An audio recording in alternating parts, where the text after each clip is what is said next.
Rose, and welcome to Iconix Radio. I'm so glad that you guys are here because this is going to be an amazing interview. We're about to learn a lot about music and a little bit more about this handsome gentleman over here. The one and only Mr. Daniel Vincent, DVous Music, is in the building. How you doing? I'm doing great. I made it. I'm ready to roll. You're so full of energy and content and fun. And I just want to say I'm so honored to finally meet you in person. We got a chance to meet online, Instagram. Shout out to Instagram. It's almost like Facebook. It's like family. You find just all around the world. Yeah. We met through music. We did. Let's talk a little bit about that. Yeah. So, I think I saw like one of your videos or something like that on Instagram, and then I went and checked you out on Spotify, and I just really enjoyed your music and started to follow you, and then you started to follow me, and then we would have little conversations, and that's just I became a fan. Yeah. Yeah. We became fans. Yeah. So, pull the mic up a little bit more for me. Because the people need to hear this, okay? We found each other on Instagram, and you seen my video. I think it was probably Lit, my first EDM single. Yeah.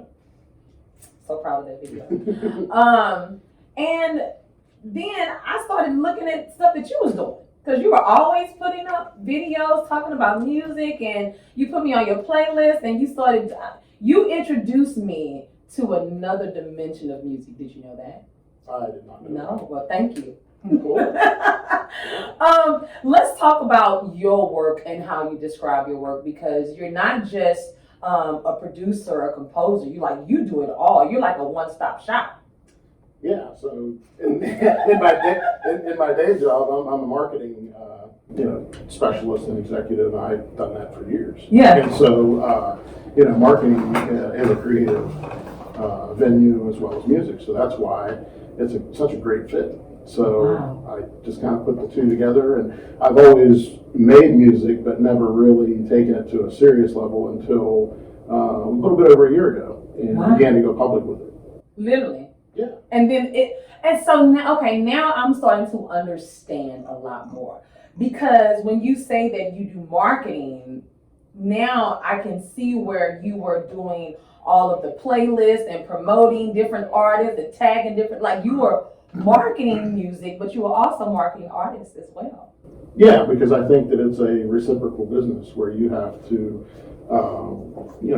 as well as create, you also have to promote others. Wow. Too. So that's just the feeling I've always had, and a lot of my videos that I put out, I can't go out and shoot tons of video. So, I rely on other artists out there that put video out that's, free in the public domain, but I do pay them for it before I use it for a video. So, because they're artists, they deserve to get paid for it. And I think the most important thing about being a creator is that it's always good to open your platform up, and that's really where a lot of people kind of drop the ball. They say, "Oh, I'm going to promote me," but you just don't promote other artists. You collab with other artists as well. We're going to get into that in just a moment. But my first question is, how do you describe your work as a creator? That's a very good question. So let's get into it. It's a very good question. I'm very eclectic. I grew up in a household where my father was a college professor of 30 years in the fine arts. So there were all types of people that came through our house over the years, from all different cultures, all different types of music.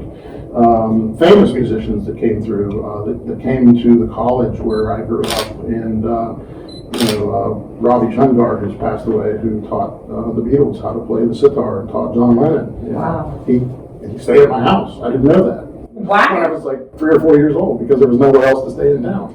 So all these different people kind of came through my life in some way, and so that affected me in terms of where I like to go with my music, and I go with my music in many different places. So you'll find that I mix genres a lot of times. Yes. And some people don't know how to handle that from a marketing perspective, and I don't think even like the Spotify's and Apple Musics of the world completely understand how to, how to really place that. So I have to try to help them do that. Very interesting because when people say like music genres, right? There's so many genres. Like there's a new genre being created just about every day now.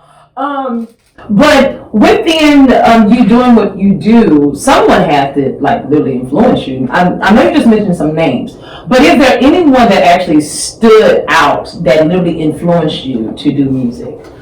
So there were two artists that I still follow to this day that are my favorites. Awesome. So I grew up with classical music and with jazz. Nice. And so my favorite artist is Pat Metheny.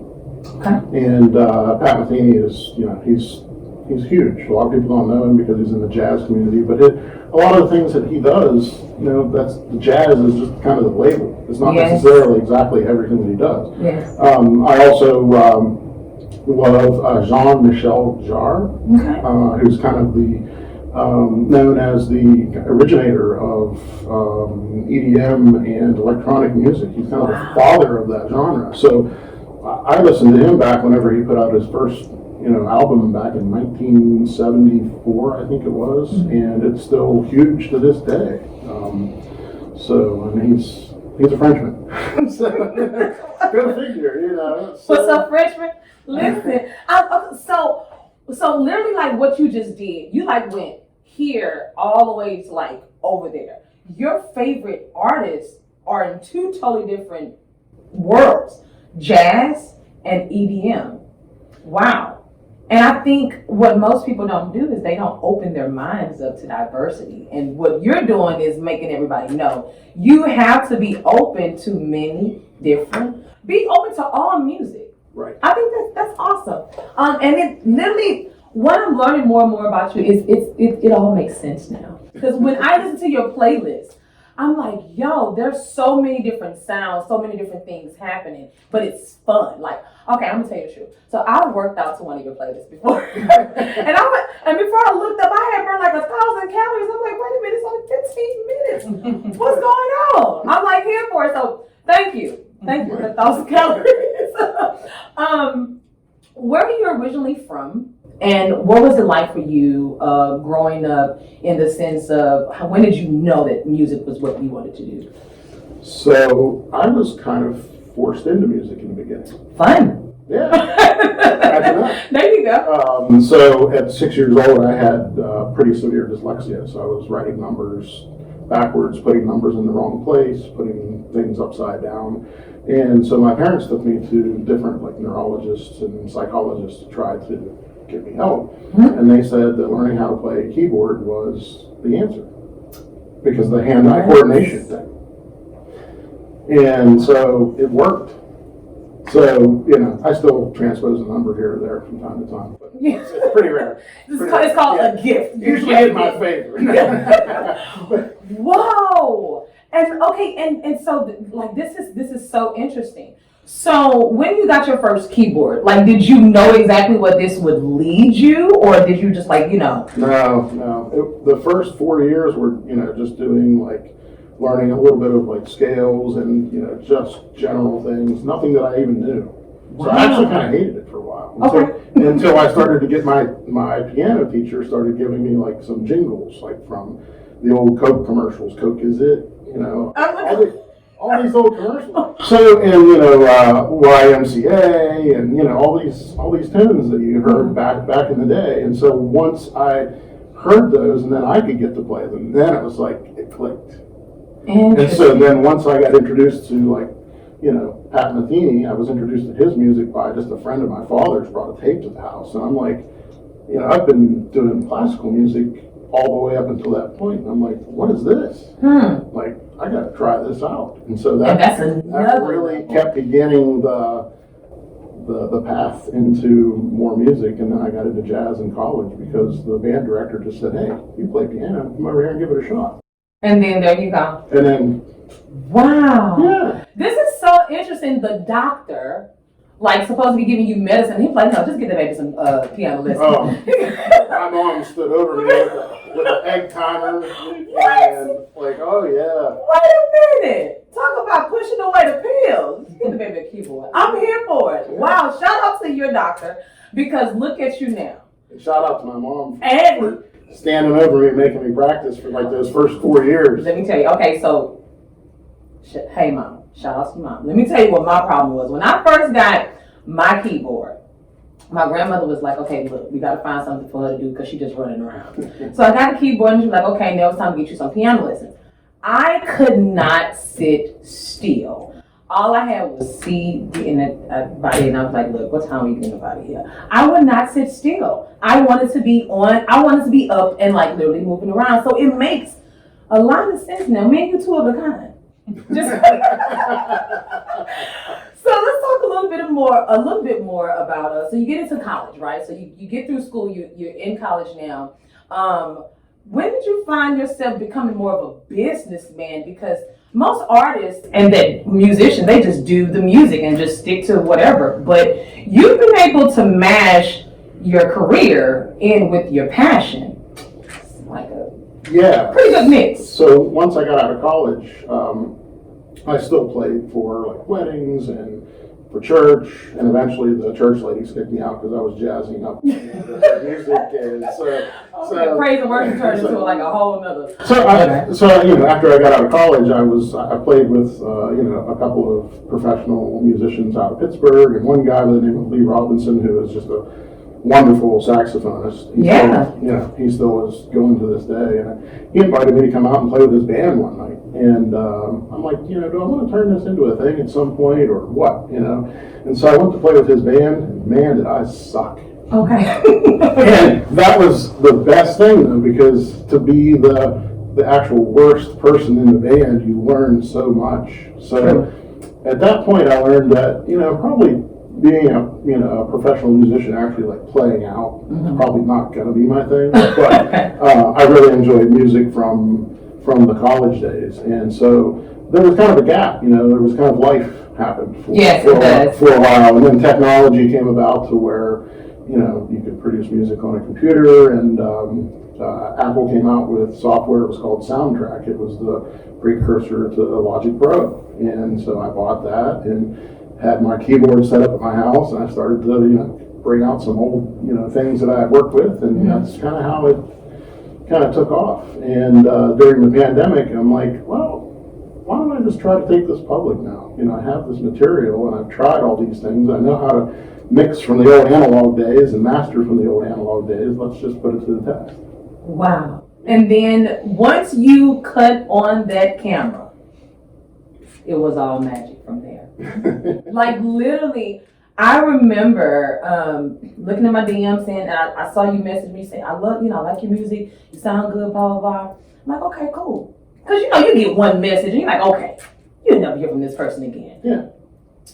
But then I started seeing you more on my timeline because you were talking about what you are working on. I'm like, okay. I look up on Apple Music. You place me on your playlist. Then I was able to really understand you a lot more, which brings me into my next question. Who is Ashley Tobin? Because you have an ear for music. Who is Ashley Tobin? So she is a vocalist from here in Houston. Houston, Texas. Okay, yeah. It's something about somebody? Yeah, and she seems to be pretty well known around the area. She is. Yes. She's amazing. And she just has a great voice. And it just so happened that I saw her. She had an ad running on Instagram to write lyrics and do vocals for songs. So she was willing to do top line work. Wow. And I had never mixed vocals before, ever in my life. But I needed vocals for this song that I had out there that was inspired by a trip that we had made to Ireland. Mm-hmm. And it just screamed, it needed like a love song type feel to it. So I didn't know what to do. So I reached out to her, and then you just couldn't get the right notes, not that day. Well, I tried writing some lyrics. No. She just really knocked it out of the park by writing what she did and the vocals that she did for this song. And it just, how it is. Sometimes this thing just grows. It does. So Once true. you start out with this idea, it just kind of grows into something, and then whenever it's something really special. And that's what really happened with us meeting. I think that is very important. Some people are always like a little afraid just to go out there and just take a leap of faith. I've had the privilege to know Ashley for a very long time here in Houston, Texas, and she's an amazing singer. She's an amazing songwriter. She's had not movie placements, but television syndication placements as well. And she's come a very long way. I'm super excited to be talking with you because you found me on Instagram. Then Ashley, it's like, wow, it's just happening. And that's what music is about. It connects the world. It does. It does. Here we go. It's the ultimate language of the world. It is. Speaking of, the name of your song, When I Loved You. Let's talk about the making of this song a little bit more in depth. Ashley is composing, right? Mm-hmm. You're producing. How did it come together? Did you send her tracks and she or did you guys get in the studio? How did it happen? So I had the song done from the aspect of no vocals to it. Okay. And so I sent it to her, and I had a title for it, but that doesn't matter anymore. Okay. Because her lyrics were where the title of the song came from. Nice. Because that is really the basis of the song. And the storytelling that she does in the song is just, it's very emotional, very heart-wrenching. It's pretty amazing. The first time I heard it, I actually got a tear in my eye. Oh, don't tell nobody else. So I knew. So it was a good one. Yeah, I knew that it was something special that we had to work with. I love to hear that. What are you working on right now? So I'm working on the marketing for it. We're saying that we got the music, then we got to put the marketing into it. So that's the other side of the business. That's probably making the music is. Yeah, it's hard work. Mm-hmm. But, the back end of music, a lot of fans and folks don't realize what all we have to do to make something go out into the world and for people to hear it. It takes a lot of work. That's so true. Yeah. And also, I think what a lot of artists do not understand is marketing. Some people have to get marketing teams and, or they just pay $15, $20, $30 to, and just take a leap of faith. The importance of marketing, let's talk about that. As an artist, what all does that entail? Because you just don't say, oh, I'm marketing. No, you actually market. I see you work. Would you let people know, what does that entail? So at the root, it's very simple. Okay. So we, as a whole existence on earth as people, mm-hmm. we're storytellers. Okay. So, you think about the, people that were here millions of years before us, sat around a campfire, wrote on cave walls. They told stories. We have all these things where people told stories. True. And songs are stories. So in marketing, whoever tells a great story gets attention. And that's really the basis of it. It doesn't matter whether it goes out on Instagram or TikTok or anywhere else. It's if you're telling a great story, people will gravitate to that story. So yes, all of those things making sure that you're on Facebook and YouTube and TikTok and Instagram and a lot of those platforms. Twitter is becoming actually more important for musicians over time. I'm learning that, and so I do a lot of testing. So I've tested ads, I've tested, with different groups of people. I try to understand who is listening to the music. So, like the analytics and all that stuff. stuff. So if you look up love songs, you look up, maybe the top 5 artists, look up John Legend, and you go on Spotify, you can scroll down through and see where his listeners come from. They don't come from the U.S. Wow. Guess where they come from? Talk about marketing tips. England. Whoa. London. Australia.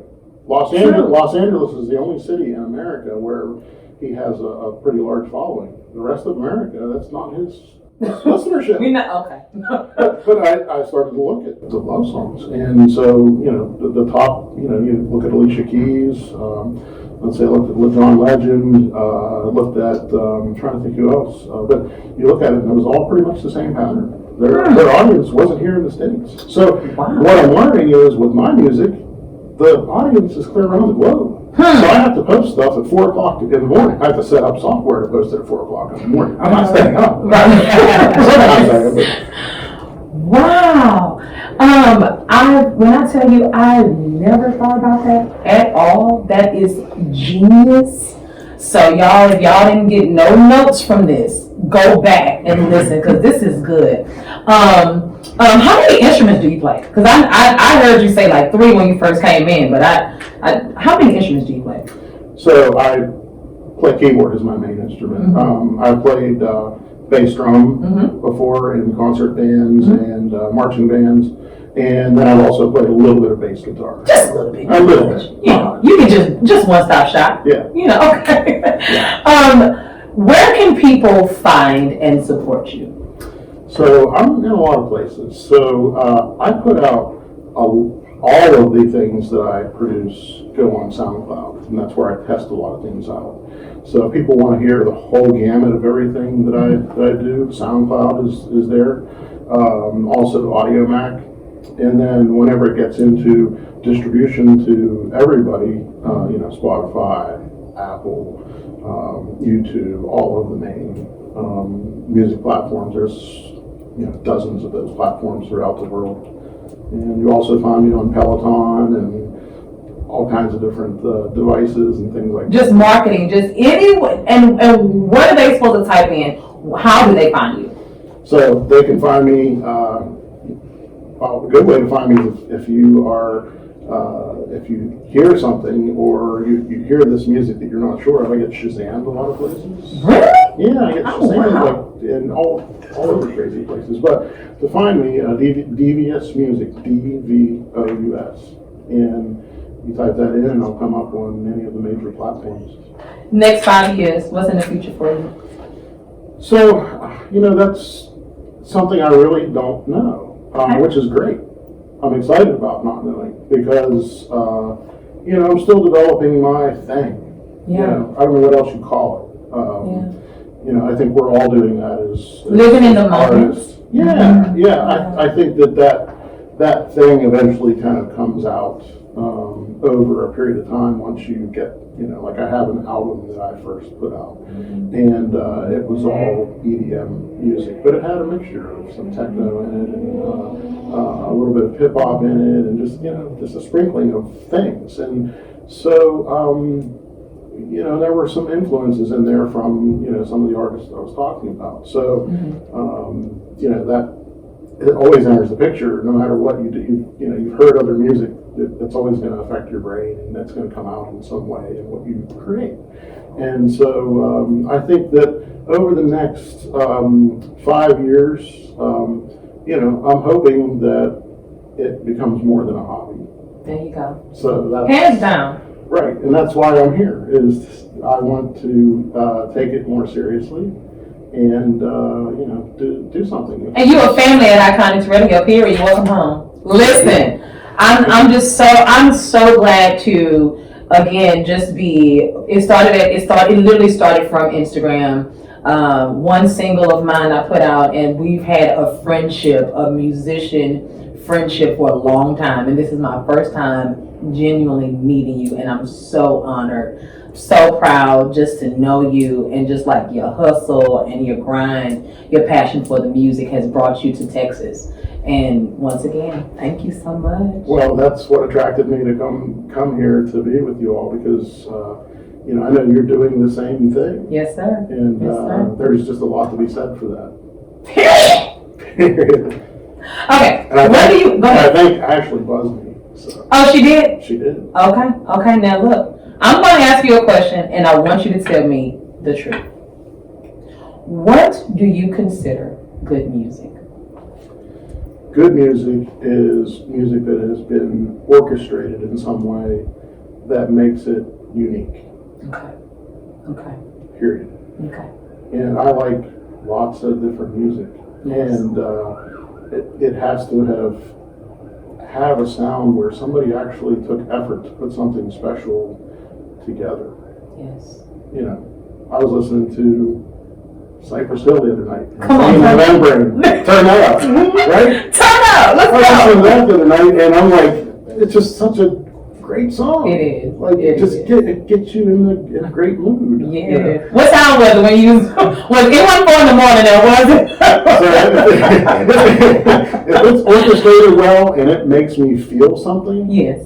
that's great music. Period. I love it. I love it. Any words of encouragement to the youth that are out there inspired? I think the biggest thing is that if you're interested in music, you got to try it.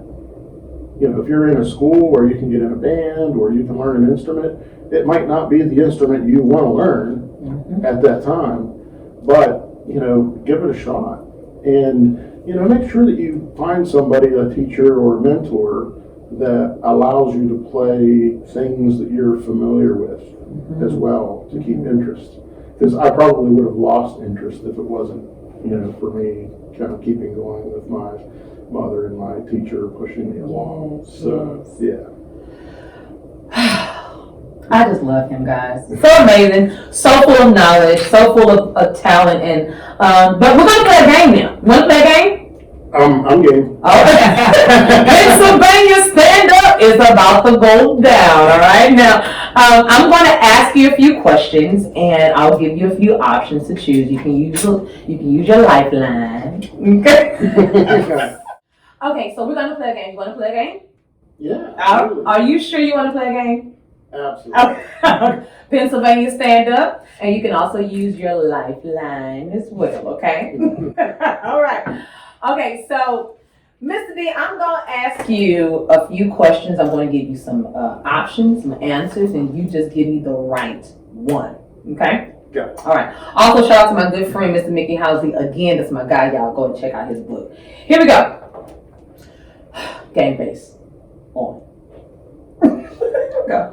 Which musical star was knighted by Queen Elizabeth II on February the 24th? 1998. A. Sir Paul McCartney. B. Sir Elton John. Or C. Sir Rod Stewart.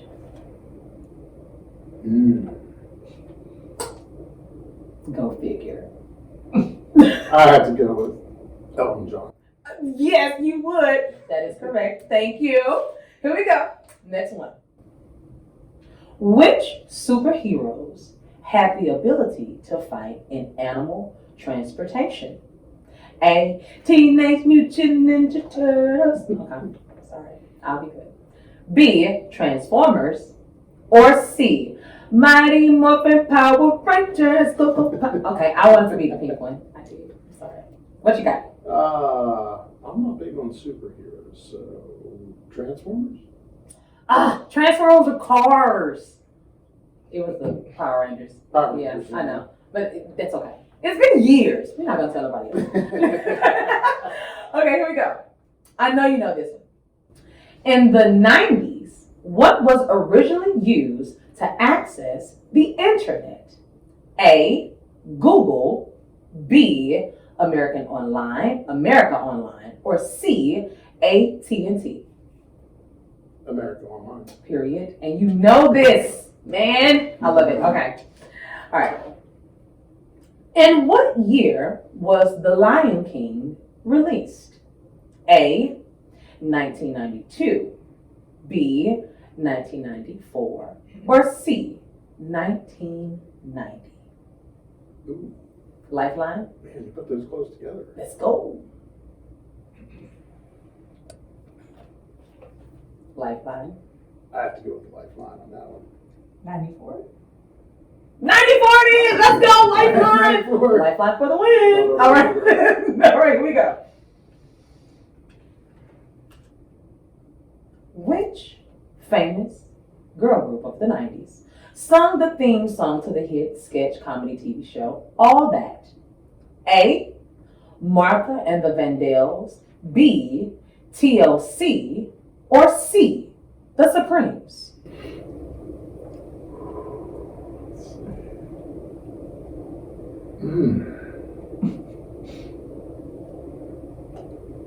TLC. This man knows music and he knows computers. Listen, I'm here for it. Okay, you can never lose. All right, last one, and here we go. What film won the Oscar for Best Picture in 1995? A, Forrest Gump, B, Toy Story, or C, Braveheart?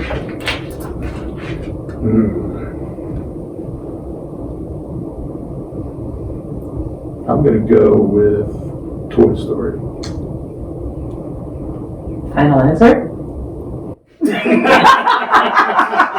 Come on, DVous. Final answer? Yeah, I have to go with it. It was Forrest Gump. Forrest Gump. That's okay. But with that being said, Mr. D, is there any final words you would like to tell to the people before we go? Well, the thing is I love music. I know that you all love music. Yes, sir. So, it's the universal language. Yes. And, it's just, it's an honor to be able to be here and to be able to give it a shot. Man. Yeah. I think that it's just an overwhelming feeling to meet someone through music that acknowledged me and you truly introduced me to a lot of other levels of EDM and house music. And again, I could not say thank you more because we finally get a chance to meet in person, and my brother in music, Mr. DVous, y'all. Daniel Vincent is in the building. Y'all make some noise. It's your girl, Mikhail Rose, and the one and only. Y'all, I love y'all. Please be on the lookout for the single that will be playing right here on Iconix Radio. Not to mention, guys, be on the lookout for more music to come from Mr. DVous, music himself. Guys, we'll see you later. Izzy out.